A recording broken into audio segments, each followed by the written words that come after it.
우리 셰익스피어의 작품 중에 리어왕, 이제 4대 비극 또 5대 비극, 이제 뭐 로미오 줄리엣까지 내면 이제 5대 비극인데, 근데 이거 읽고 이제 오델로만 읽으면 다 읽게 됩니다. 그래서 뭐 과거에 그 그리스 시대에 이제 4대 비극이 있고, 그 다음에 극작가로 최고는 셰익스피어를 듭니다. 셰익스피어. 영국과 셰익스피어를 안 바꾸겠다. 뭐 그 정도는 이제 영국인들이 사랑했죠. 인도하고 그 정도로 값어치 있는 사람인데, 읽어보면 간단 명료한데 뭔가 그 인간의 깊은 그 심리를 이제 이렇게 잘 표현해주고 있는 명작이기도 합니다. 근데 좋은 명작은 제가 늘 말씀드렸듯이 진리성이 있다. 남이 보지 못한. 그래서 이 부분이 가장 중요하죠.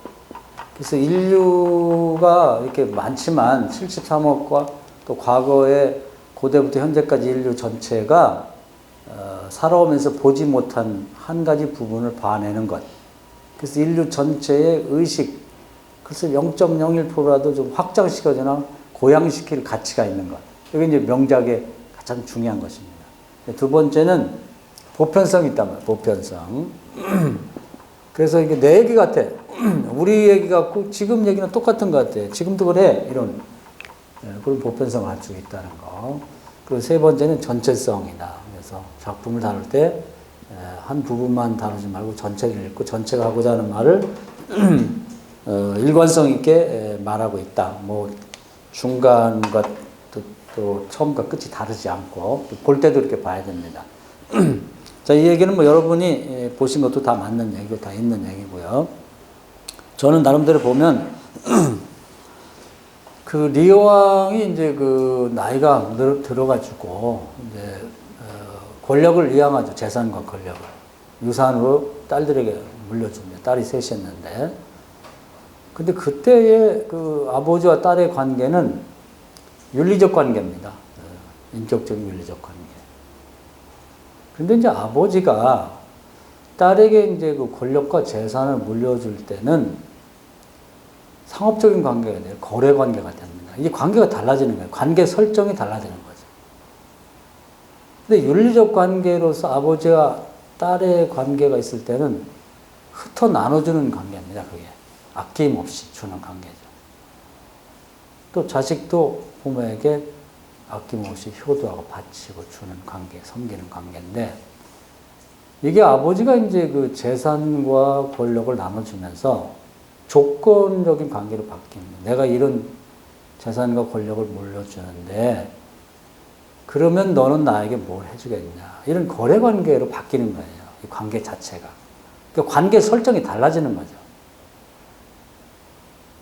근데 막내딸인 코델리아는 이제 그 관계가 상업적인 관계, 다시 말하면 거래 관계, 조건적 관계를 거부하고 난 싫습니다. 그래서 그냥 아버지와 딸의 관계를 유지하고 싶어요. 윤리적이자 인격적인 관계를 유지하고 싶다고 한 것이고, 아버지는 계속 불안한 거죠. 그런 관계를 사람들은 불편하고 불안하게 생각해요. 그래서 이제 내가 이 땅을 또 권력을 뭐 세 등분했는데 막내딸이 저기 실망을 시켰기 때문에 두 등분을 해서 두 딸에게 나눠주겠다. 그러면서 내가 이렇게 너희들에게 해주는 대신 너희들은 나에게 어떻게 해주겠냐. 그러면서 이제 조건을 내걸죠. 그래서 이제 몇 달은 큰 딸네 집에 있고 몇 달은 작은 딸을 가죠. 둘째 딸 왔다 갔다 하겠다. 그렇게 얘기를 합니다. 그런데 관계 설정이 조건적이고 상업적인 관계, 거래 관계로 바뀌면요, 그 약속이나 조건은 바뀌게 돼 있는 겁니다. 사람 세계 속에서는 반드시 바뀌게 돼 있는 거예요. 근데 그것은 흩어 나눠주는 게 아니라 상업과 거래 관계는 모아 쌓는 그 관계로 바뀌는 거예요. 자본주의가 위험한 게 그런 겁니다.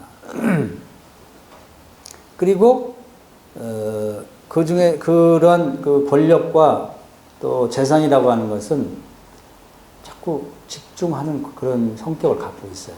그러니까 일단 재산과 권력을 두 딸이 갖고 나니까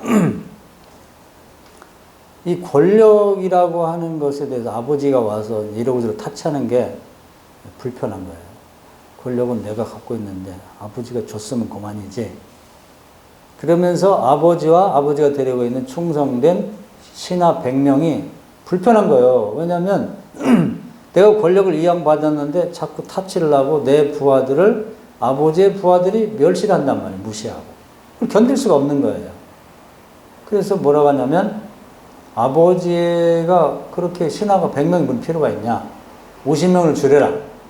나중에 그것도 싫어. 25명을 줄여라. 나중에는 다 없애라. 그렇게 바뀐다는 거죠. 그리고 그 100명이 우리 집에 와서 잘 방도 없거냐, 먹어야 되는 것도 싫어, 아까워. 그러니까 그 사람들에게 줄 건 없다. 그러고도 아버지가 자기들이 내건 조건, 변화된 조건에 순응하자니까 아버지를 죽이자는 거예요. 근데 그것이 둘째 딸도 똑같아요. 그래서 둘째들이 서로 연대를 하는 거죠. 아버지를 제거하려고. 재산과 권력의 손해를 나게 만드는 존재.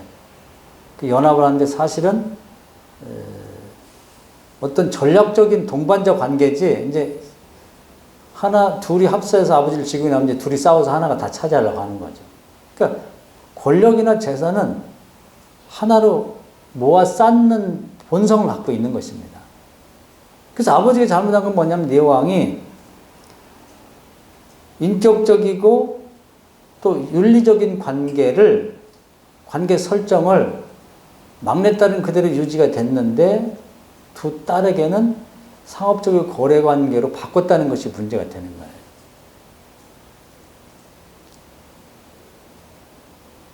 거예요. 그렇게 됐을 때 어떤 결과를 나오냐면 다 이렇게 됩니다. 다 이렇게 되는 거예요. 이제 요즘에 그 부모 자식 관계도 뭐 우리 아까 그 김성호 목사가 아주 리얼하게 얘기를 했지만은 이 유산 관계가 이제 개입이 될 때는 이제 완전히 달라집니다. 아버지 자식 관계로 생각하면 안 돼요. 형제 관계로 생각하면 안 됩니다. 그건 피도 눈물도 없는 거예요. 거기 살인이 나올 수도 있고 법정 고소가 나오게 되는 거예요. 왜냐하면 부모 자식 관계와 또 피를 나는 형제 관계에서 상업적인 관계로 딱 바뀌어버립니다.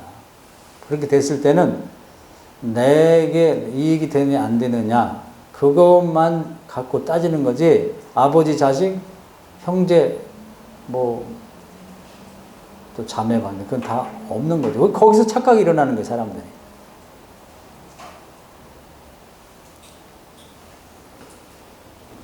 그것이 가정뿐 아니죠. 교회도 그렇습니다. 교회도 이제 은퇴 전에 목사님, 교인, 주의종, 주의 백성 할 때는 좋죠. 근데 은퇴하기 전에 이제 조건적인 관계로 바뀌죠. 그래서 내가 이 교회에서 40년 개척하고 여기서 이 청춘을 다 보낸 그 교회를 이만큼 성장시켰는데 나에게 뭘 해주겠어? 이렇게 나가게 되죠. 그러면 목사님은 어떻게 해주면 좋겠습니까? 나 10억 달러. 예? 10억이라뇨. 교회가 어려운데. 완전히 달라집니다. 그때는 목사와 교인의 관계가 아니에요.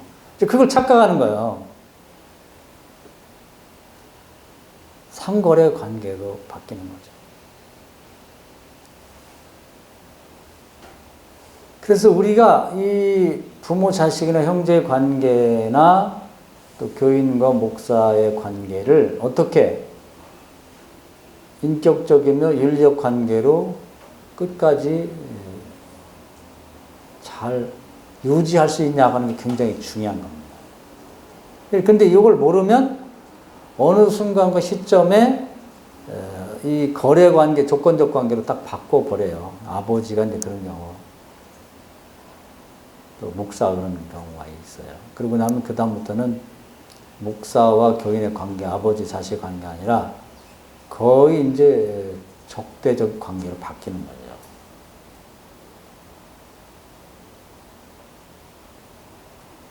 그래서 이 문제를 어떻게 해결하느냐가 이제 굉장히 중요하고 이걸 알고 있어야 됩니다. 알고 있어야 돼요. 그래서 이 리어왕의 얘기는 인간이 갖고 있는 관계 속에서 특별히 인격적이고 윤리적인 관계를 어느 순간인가 조건적이고 상업적인 관계로 바꾸게 됐을 때 일어나는 비극.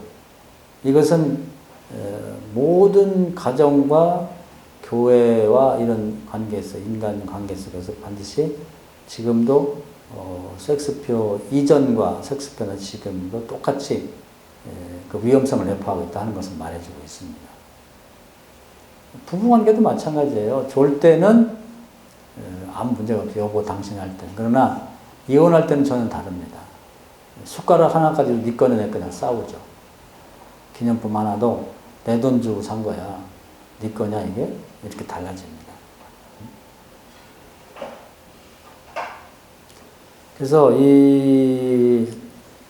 어떻게 평생 자기 주변의 사람들과 윤리적이면 인격적인 관계를 유지하다가 좋을 건가? 이게 행복입니다. 이게 조건적이고 거래 관계로 바뀌어지게 되면 그때부터는 비극이고 거기 인격이고 뭐 관계고 다 없는 거예요. 내 거냐 네 거냐 내 게 크냐 네 거 크냐만 있는 것이죠.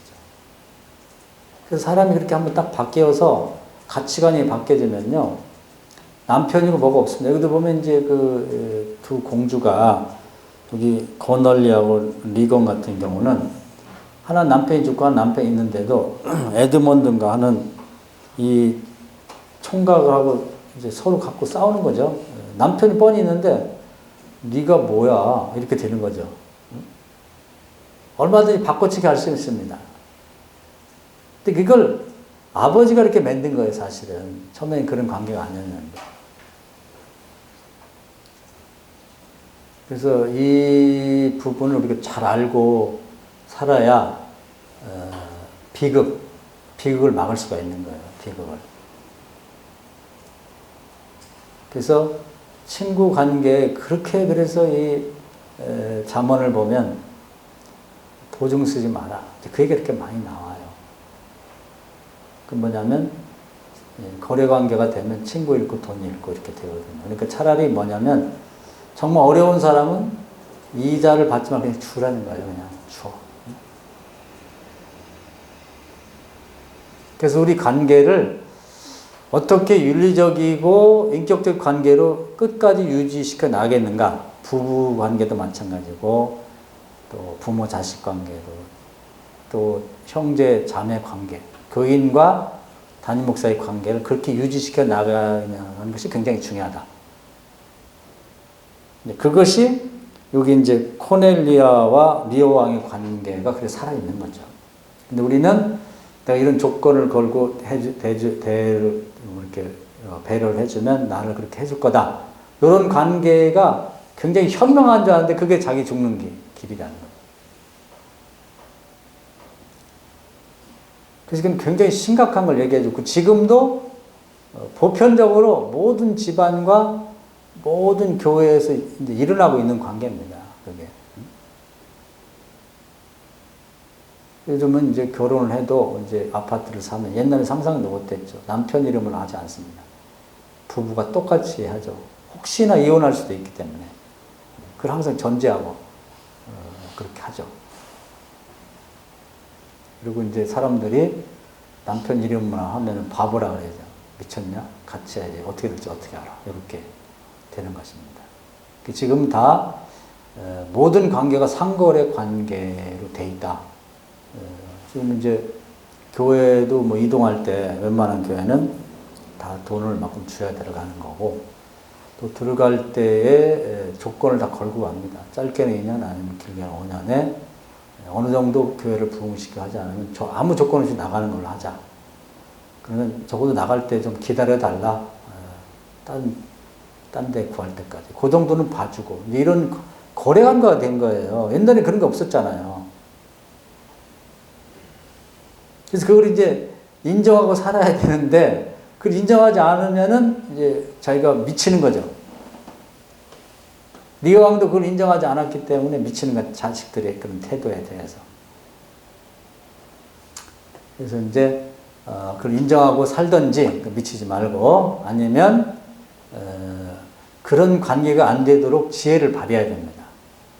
그래서 교인들하고의 관계도 딱 거래 관계가 될 때 탁 달라집니다. 얼굴빛이 확 달라지는 거예요. 안 주겠다는 거고 더 받고 싶고 이 관계가 되면 이제 다 깨지는 거죠. 미리 내외 관계도 자식들한테도 우리가 은퇴를 어떻게 하자. 교인들이 저는 부담 안 주고 할 수 있는 방법을 찾아놓고 해야지. 한몫 잡아야겠다 그러면 그 인생은 이제 끝나는 겁니다. 또 부모 자식 사이에도 내가 자식에게 이제 이렇게 네가 교육시키고 뭐 집 사주고 뭐 병원 내주고 했으니까 나를 이렇게 아이 턱도 없는 소리예요.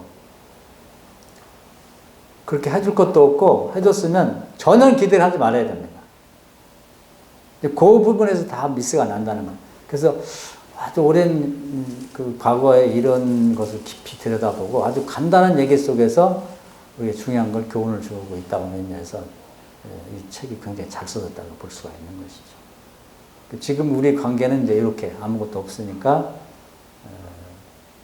애들도 어리고 윤리적이고 도덕적인 인격적 관계 이때가 행복한 거예요. 이제 그래서 우리 목사님처럼 나도 그렇지만 재산이 하나 없으면은 거래 관계를 맺을 것도 없고 뱃속이 편하지.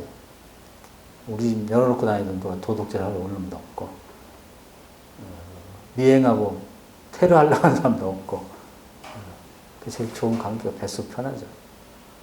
어떤 이 얘기가 한번 깊이 생각해 볼 문제니까 또 여러분 교인 중에도 이제 재산 좀 있고 하는 사람들은 이 문제를 한번 문제가 불거졌을 때 여러분이 권면할 중요한 사안이다 이렇게 볼 수가 있는 것입니다.